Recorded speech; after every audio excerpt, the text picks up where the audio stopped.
चंदन सही चम चम चमकत है गोरी वो तोर माथ के बिंदिया। चंदन सही चम चम चमकत है गोरी वो तोर माथ के बिंदिया। उड़ा के रानी देख के ईमान से मोर रात की बिंदिया। उड़ा के रानी देख के ईमान से मोर रात की बिंदिया। दीवाना तोर जब जब तेरी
पैरी बजा सकबो।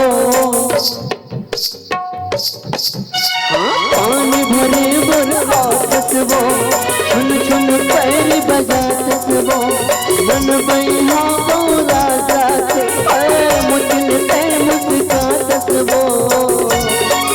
नागिन कसर पे लहरा के मोड़े मगो जब पनिया हाथ के चूड़ी खन खन खन